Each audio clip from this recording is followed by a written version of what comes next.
I'm sorry. Okay. David Sanger, New York Times. Thank you, Mr. President. I wanted to follow up on your answer there about Russia and Ukraine. When you were in Geneva in June, you said to us about President Putin, I think the last thing he wants now is a Cold War. Now, since then, of course, you've seen him gather these troops, 100,000 troops around Ukraine.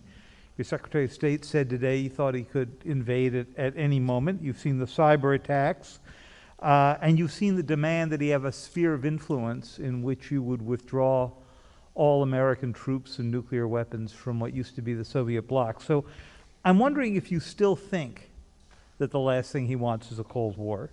And has your view of him changed in the past few months? And if it has, and he does invade, would your posture be to really move back to the kind of containment policy that you saw so often when you were still in the Senate? The answer is that I think he still does not want any full-blown war, number one. Number two, do I think he'll test the West, test the United States and NATO as significantly as he can? Yes, I think he will. But I think he'll pay a serious and dear price for it that he doesn't think now will cost him what it's going to cost him. And I think he'll regret having done it. Now, whether or not, I think that,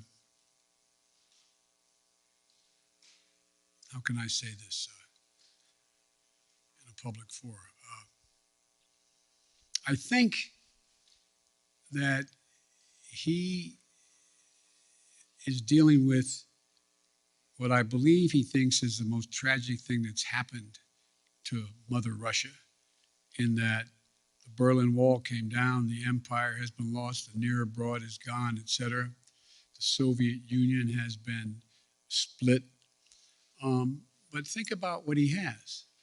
He has 8 time zones, a burning tundra that will not freeze again naturally, a situation where he has a lot of oil and gas, but he is trying to find his place in the world between China and the West.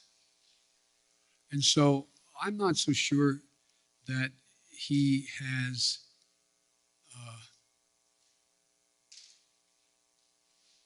David, I'm not so sure he is certain what he's going to do. My guess is he will move in.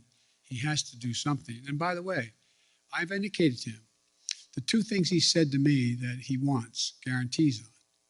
One is Ukraine will never be part of NATO. And 2, that NATO or there will not be strategic weapons stationed in Ukraine. Well, we can work out something on the second piece, pretending what he does along the Russian line as well, the Russian border in the European area of Russia.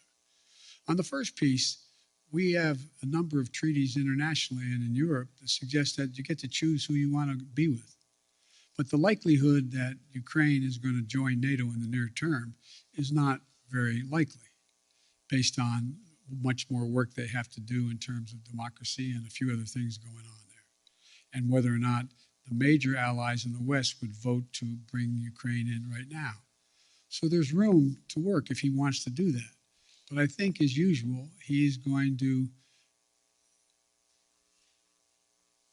well, I probably shouldn't go any further, but I think it will hurt him badly. It sounds like you are offering some way out here, some off-ramp, and it sounds like what it is at least an informal assurance that NATO is not going to take in Ukraine anytime in the next few decades. And it sounds like you're saying we would never put nuclear weapons there. He also wants us to move all of our nuclear weapons out of Europe and not have troops rotating through the old Soviet bloc. Do you think there's space for there as well?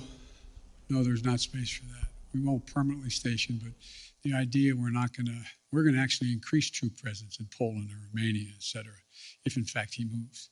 Because we have a sacred obligation in Article 5 to defend those countries. They are part of NATO. We don't have that obligation relative to Ukraine, although we have great concern about what happens in Ukraine. Thank you. Maureen.